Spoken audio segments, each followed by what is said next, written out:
Hallelujah praise the lord. கர்த்தருடைய பரிசுத்த நாமத்திற்கு மகிமை உண்டாவதாக. இன்னைக்கு ஏசப்பா நம்ம கொடுக்கிற வார்த்தையானது சங்கீதம் 118 சங்கீதம் அதனுடைய 13 நான் விழும்படி நீ என்னை தள்ளினாய், கர்த்தரோ எனக்கு உதவி செய்தார். ஆமீன். இன்னைக்கு இந்த வார்த்தையின் மூலமா ஆண்டவர் உங்ககிட்ட பேச போறாருங்க.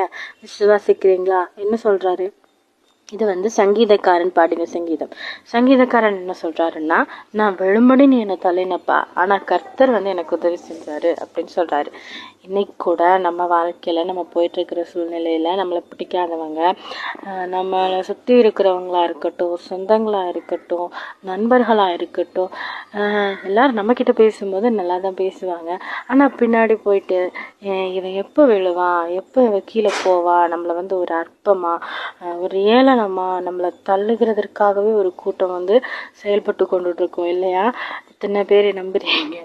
ஆனா நிறைய நான் அந்த மாதிரிலாம் பார்த்துருக்கேன் என் வாழ்க்கையில கூட. ஆனா அப்படி மனுஷங்க நம்ம எப்போ விழுவோம், எப்போ தள்ளலாம் அப்படின்னு பார்த்தாலும் ஆண்டவர் நம்மளை தூக்கி எடுக்க, நம்மளை அவங்க கண்களுக்கு முன்பாக மேன்மைப்படுத்த, நம்மளை உயர்த்த அவரோட விருப்பம் எல்லாமே அதுவாக தான் இருக்குது.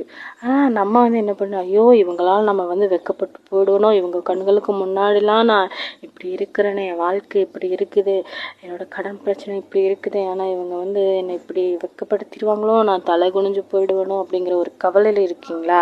ஆண்டவர் சொல்றாரு, வசனம் உங்களுக்காக தான் இன்னைக்கு சொல்லப்படுகிறது. நீ விழும்படி நீ என்னை தள்ளுனப்பா, ஆனால் கர்த்தர் எனக்கு உதவி செய்தார். நீ என்னை எப்படி தள்ளலாம், எப்படி வேணாலும் நீ என்னை நீ அசிங்கப்படுத்தலாம், வெட்கப்படுத்தலாம் அப்படின்னு நீ நினைக்கலாம். ஆனால் என்னை தூக்கி எடுக்க, என்னை மேன்மைப்படுத்த, என்னை உயர்த்துறதுக்கு, நான் வெட்கப்பட்டு போகாதபடி செய்கிறதுக்கு எனக்கு ஒரு தேவன் இருக்கிறார் அப்படின்னு சொல்லி உங்கள் பிரச்சனைகிட்ட நீங்கள் அறிக்கையிடுங்க. கர்த்தர் உங்களுக்கு உதவி செய்கிறார். கர்த்தர் உங்களுக்கு உயர்த்த வல்லவராக இருக்கிறார். ஆமீன். கர்த்தர் தாமே உங்களை ஆசீர்வதிப்பாராக. ஆமீன். God bless you.